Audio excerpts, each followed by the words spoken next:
ముఖ్యమంత్రి రేవంత్ రెడ్డి రాజకీయాలే పరమావధిగా జీవిస్తున్నారని, తన రాజకీయ అవసరాల కోసం ఇతర మతాల మెప్పు కోసం హిందూ దేవుళ్లను ద్వేషిస్తూ హేళనగా మాట్లాడిన సీఎం రేవంత్ రెడ్డి బేషరతుగా హిందూ సమాజానికి క్షమాపణ చెప్పాలని బీజేపీ జిల్లా అధ్యక్షుడు గంగాడి కృష్ణారెడ్డి డిమాండ్ చేశారు. ముఖ్యమంత్రి రేవంత్ రెడ్డి హిందూ వ్యతిరేక వ్యాఖ్యలపై బుధవారం బీజేపీ జిల్లా శాఖ కరీంనగర్లోని తెలంగాణ చౌక్లో నిరసన కార్యక్రమం చేపట్టింది. ఈ నిరసన కార్యక్రమంలో పాల్గొన్న గంగాడి కృష్ణారెడ్డి మాట్లాడుతూ, గత ముఖ్యమంత్రి కేసీఆర్ హిందువులను చులకం చేసి మాట్లాడారని, హిందూగాళ్లు బొందుగాళ్లని నాడు కేసీఆర్ చేసిన వ్యాఖ్యలకు కాలమే సమాధానం చెప్పిందన్నారు. సీఎం రేవంత్ రెడ్డి హిందూ ద్వేషిగా మారారన్నారు. ఈ కార్యక్రమంలో పలువురు నాయకులు పాల్గొన్నారు.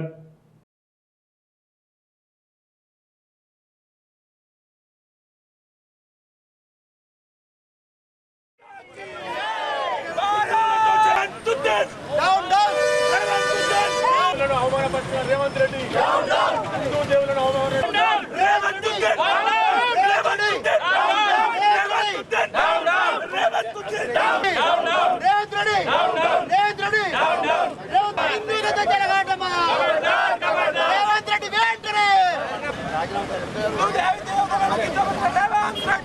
హిందూ దేవులను హిందుత్వాన్ని కించపరచడం కాంగ్రెస్ నాయకులకి ఒక సోకులేక మారింది.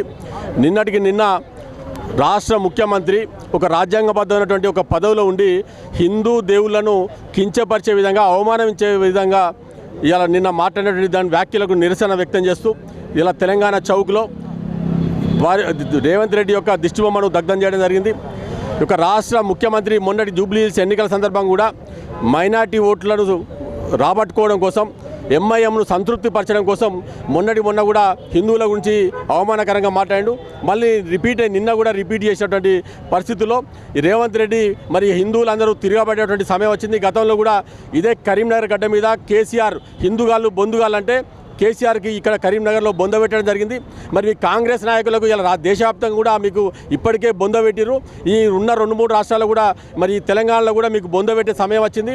వెంటనే హిందూ దేవుళ్లను కించపరిచినందుకు వెంటనే బహిరంగంగా క్షమాపణ చెప్పాలని చెప్పి మేము డిమాండ్ చేస్తున్నాము.